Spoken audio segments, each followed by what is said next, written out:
नमस्कार दोस्तों। तो आज हम बुक रिव्यू करने वाले हैं एक बहुत ही इंटरेस्टिंग बुक के बारे में जिसका नाम है द सोफीज़ वर्ल्ड। हिंदी में जिसका अनुवाद है सोफ़ी का संसार। तो ये बुक जो है जॉस्टिन गार्डर ने लिखी थी। बहुत ही इंटरेस्टिंग बुक है। तो इस बुक के बारे में अगर बात करें तो बेसिकली एक फ़िलोसॉफ़िकल हिस्ट्री के बारे में ये बुक हमको बताती है। मतलब जितने भी फ़िलोसोफर्स हुए western philosophy, not Indian philosophy, right from pre Socrates era to post Socrates era और मिडल एज जो आई, इसके बाद में जो जिस तरीके से फ़िलोसॉफ़ी का जो है विकास हुआ और आज तक जो मॉडर्न साइंस पर हम पहुँचे हैं और एक डार्विनियन विचारधारा जो आज बहुत ज़्यादा पॉपुलर है वहाँ तक हम पहुँचे हैं। ये पूरा जो जर्नी है, ये पूरी जो यात्रा रही है वेस्टर्न फ़िलोसॉफ़ी की, इसके बारे में ये बुक हमें सिखाती है। तो इस बुक के बारे में एक कहानी जो है जॉस्टिन गार्डर के, तो जॉस्टिन गार्डर एक फ़िलोसॉफ़ी के प्रोफेसर थे और वो चाहते थे कि फ़िलोसॉफ़ी के बारे में युवा लोग पढ़े, उनमें दर्शन शास्त्र के बारे में रुचि पैदा हो। तो उन्होंने संशोधन किया कि युवा लोग क्या ज़्यादा से ज़्यादा पढ़ना पसंद करते हैं। तो उन्हें पता चला कि फ़िक्शनल बुक जो होती है, मिस्टीरियस नॉवेल्स जो होती है, रहस्यमय उपन्यास, युवा लोग ज़्यादा पढ़ना पसंद करते हैं। तो उन्होंने क्या किया कि उन्होंने डिसाइड किया कि वो एक ऐसी बुक लिखेंगे जो कि एक कहानी होगी और एक मिस्टीरियस कहानी होगी, रहस्यमय कहानी होगी, और उसके ज़रिए वो फ़िलोसॉफ़ी को समझाएंगे। और उस पर उन्होंने किताब लिखी जो कि है सोफ़ीज़ वर्ल्ड, जिसके बारे में हम आज बात कर रहे हैं। तो इस बुक के बारे में अगर बात करें तो एक कहानी है, कहानी के रूप में फ़िलोसॉफ़ी को समझाया गया है। सोफ़ी नाम की एक लड़की है जिसके बारे में कहानी है। तो सोफ़ी जो है उसके एक दर्शन शास्त्र के एक शिक्षक है, फ़िलोसॉफ़ी के टीचर, जिनका नाम होता है अल्बर्ट नॉक्स, जो कि सोफ़ी को एक कोर्स करवा रहे होते हैं फ़िलोसॉफ़ी के बारे में।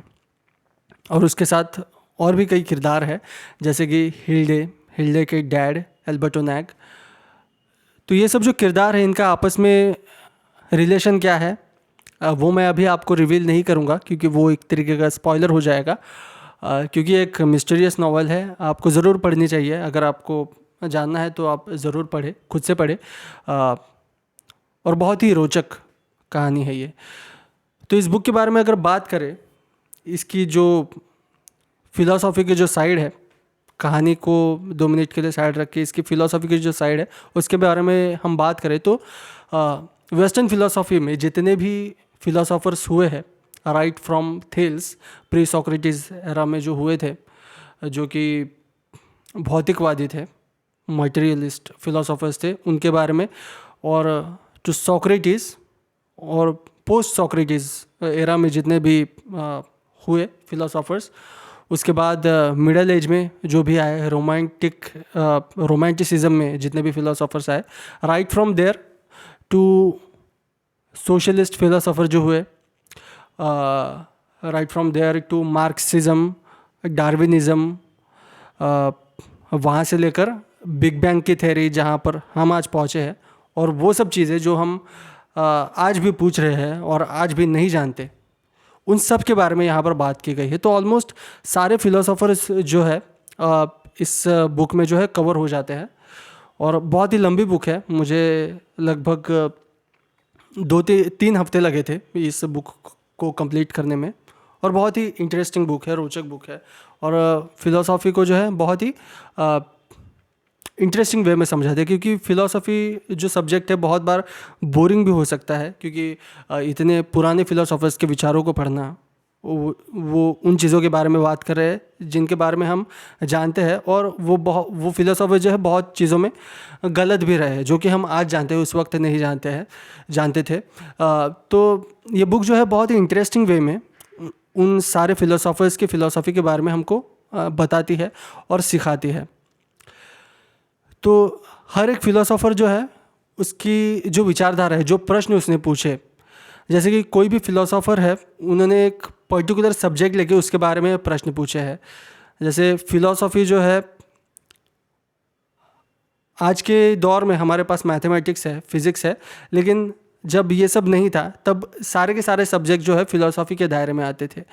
तो जितने भी प्रश्न पूछे, जैसे ये दुनिया क्या है, ये सूरज क्या है, ये सब तारे क्या है, हम क्या है, हम कहाँ से आए, ये सब जानवर कहाँ से आए, ये जितने भी प्रश्न फिलोसोफर्स ने पूछे, ये सब फिलोसफी के दायरे में आते हैं। तो हर एक फिलोसोफर ने अलग अलग टॉपिक लिया मेजरली, और उसके बारे में प्रश्न पूछे। जैसे सोक्रेटिस के बारे में अगर हम बात करें तो उन्होंने नैतिकता के बारे में ज़्यादा सवाल पूछे। डेमोक्रिटस ने ये पूछा कि दुनिया कैसे बनी है, किस चीज़ से बनी है, उसके बारे में अपनी एक थ्योरी दी। वैसे ही प्लेटो और एरिस्टोटल जैसे लोगों को पढ़े तो उन्होंने ये भी पूछा कि दुनिया कैसे बनी है, और साथ ही साथ साइकोलॉजी और सोशोलॉजी के बारे में उनका बहुत अच्छा काम है। उन्होंने किताबें लिखी है सोशोलॉजी के बारे में, तो वो बहुत पढ़ने लायक है। और उसके बाद जो फिलोसोफर्स आए, कुछ लोगों ने आत्मा के बारे में पूछा, खुद के बारे में पूछा, कुछ लोगों ने ह्यूमन बॉडी कैसे काम करती है उसके बारे में चिंतन करने की कोशिश की, कुछ लोगों ने दुनिया के बारे में पूछा। तो ये सब जो फिलोसोफर्स रहे हैं, इनके पास कोई क्या कहते हैं, बहुत ज़्यादा टूल्स नहीं थे उस समय। तो ये एक थॉट एक्सपेरिमेंट के ज़रिए उन्होंने एक्सप्लोर करने की कोशिश की।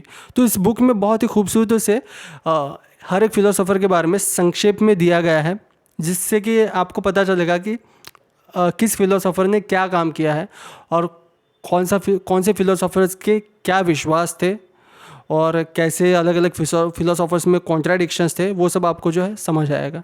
तो इससे क्या होगा कि आपको एक मेंटल मॉडल मिल जाएगा, जितनी भी फिलोसॉफी रही है हिस्टोरिकली, उसके बारे में एक मेंटल मॉडल मिल जाएगा। तो आपको पता लगेगा कि जिस चीज़ में आपको रुचि है फिलोसॉफी में,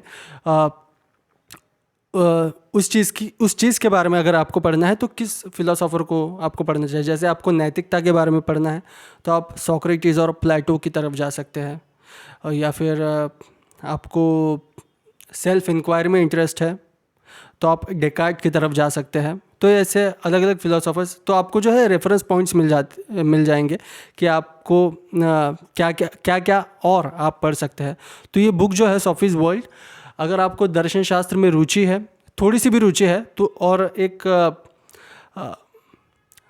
आपको एंट्री करनी है इस वर्ल्ड में, तो ये बुक सबसे अच्छी है। इससे अच्छी बुक मेरे नॉलेज में कोई है नहीं। अगर आपको शुरुआत करनी है फिलोसफी के बारे में पढ़ने में, तो इससे जो है आपको बहुत सारे रेफरेंस पॉइंट्स मिल जाएंगे। आपको पता लगेगा कि किस फिलोसोफर्स ने क्या क्या लिखा है, आपको ये पता चलेगा। तो वो जो उसका काम है वो आप पढ़ सकते हैं। जैसे सोक्रेटिस के बारे में पढ़ना चाहते हैं तो प्लेटो ने उनके बारे में किताबें लिखी है, जैसे कि द अपोलॉजी, या फिर आप प्लेटो या फिर एरिस्टोटल के बारे में पढ़ना चाहते हैं तो द रिपब्लिक, या फिर द रिपब्लिक हुई, और भी किताबें हैं उनकी, तो वो आप पढ़ सकते हैं। या फिर मार्क्स के बारे में पढ़ना चाहते हैं तो द कम्युनिस्ट मैनिफेस्टो हुआ। डार्विन के बारे में पढ़ना चाहते हैं तो द ओरिजिन ऑफ स्पेसीज। इस तरीके की किताबें जो है, ये रेफरेंस पॉइंट्स आपको मिल जाएंगे, वो सब आप जाकर जो है पढ़ सकते हैं। तो इस बुक की फ़िलोसॉफ़ी के पार्ट के अलावा अगर इसकी कहानी के बारे में अगर बात करें तो ये सोफ़ी जो है एक 15 साल की लड़की है जो कि स्कूल भी जाती है। उसकी एक जोवाना नाम की सहेली है, वो अपनी मॉम के साथ रहती है, और उसकी मुलाकात एल्बर्टो नॉक्स नामक एक आदमी के साथ होती है जो कि उसको फ़िलोसॉफ़ी पढ़ाना शुरू करता है। तो इस तरीके से कहानी आगे बढ़ रही होती है, और जैसे जैसे कहानी आगे बढ़ती जाती है तो बहुत सारी चीज़ें जो है रिवील होती जाती है, बहुत सारे मिस्ट्रीज़ जो है धीरे धीरे रिवील होते जाते हैं, और बहुत सारे ट्विस्ट्स एंड टर्न्स है, और रीडर के लिए बहुत सारे सरप्राइजेस भी है इस कहानी में। तो मैं रिकमेंड करूँगा कि बुक के बारे में ज़्यादा जानने की कोशिश ना करें, कहानी के बारे में ज़्यादा जानने की कोशिश ना करें अगर आप ये बुक पढ़ने वाले हैं तो, क्योंकि वो एक स्पॉयलर्स हो जाएंगे। तो वो जो ट्विस्ट्स एंड टर्न्स है और वो जो सरप्राइजेस है आपके लिए, वो जो है उसका मज़ा एक तरीके से चला जाएगा। तो ये कहानी थोड़ी हल्की सी कॉम्प्लेक्स हो सकती है, लेकिन स्टोरी टेलिंग का जो तरीका है बहुत ही अच्छा है राइटर का। और कभी कभी स्टोरी को समझना थोड़ा सा मुश्किल हो सकता है, कभी कभी समझ नहीं आएगा कि एग्जैक्टली क्या हो रहा है, बट अगर आप पेशेंस रख के पढ़ते रहेंगे आगे तक तो आपको समझ आ जाएगी। तो राइटर हैज़ मेड श्योर कि सबको जो भी पढ़ रहा हो, चाहे वो टीनेजर हो चाहे वो एडल्ट हो, सबको ये कहानी समझ आ जाती है अगर आप आखिर तक ठीक से इसको पढ़ेंगे तो। और लास्ट तक अगर आप पढ़ते हैं तो बहुत ही रोचक कहानी है। और आखिर तक आपको समझ आता है कि ये स्टोरी जो है बहुत ही रोचक है और किसी भी हॉलीवुड की साइफाई कहानी से भी कम नहीं है। तो मैं ज़्यादा आपको इसके बारे में नहीं बताऊंगा, तो वो एक तरीके का स्पॉइलर हो जाएगा। लेकिन बहुत ही अच्छी कहानी, बहुत ही रोचक कहानी है। तो आपको एक बोरियत भी नहीं होती पढ़ते वक्त, और आपको बहुत अच्छी नॉलेज भी मिल जाती है फ़िलोसॉफ़ी के बारे में और हिस्ट्री के बारे में। तो मैं जितने भी लोग देख रहे हैं और जितने भी लोग फ़िलोसॉफ़ी में रुचि रखते हैं, तो हर किसी को मैं ये बुक जो है रिकमेंड करूँगा। आप ज़रूर ज़िंदगी में एक बार ज़रूर पढ़ें, आपको अगर आपको थोड़ा सा भी इंटरेस्ट है फ़िलोसॉफ़ी के बारे में। तो इस बुक को पढ़ के जो है आपकी फ़िलोसॉफ़ी की नॉलेज जो है बहुत अच्छी हो जाएगी।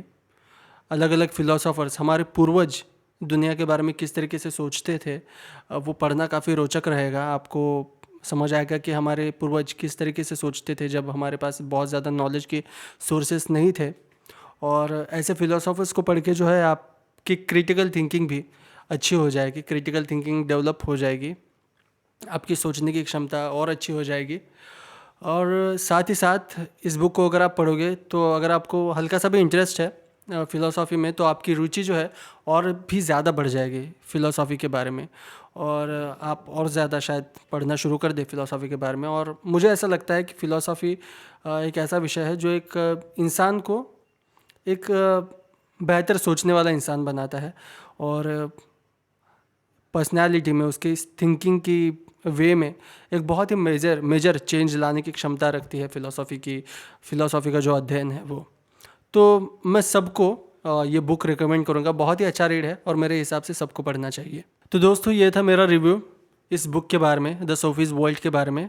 तो उम्मीद करता हूँ कि आपको ये हेल्पफुल लगा होगा। अगर आपको पसंद आया वीडियो तो ज़रूर लाइक कीजिएगा इस वीडियो को, सब्सक्राइब कीजिएगा मेरे चैनल को। और भी कोई बुक हो जो आप चाहते हैं कि इसके बारे में मैं रिव्यू बनाऊँ तो ज़रूर मुझे कमेंट सेक्शन में बताइएगा। अगर मुझे उसके बारे में जानकारी है तो ज़रूर मैं एक अच्छा एनालिसिस बनाने की कोशिश करूँगा, एक रिव्यू बनाने की कोशिश करूँगा। तो आज के लिए फ़िलहाल इतना ही दोस्तों। बहुत बहुत शुक्रिया मेरा वीडियो देखने के लिए। Thank you so much.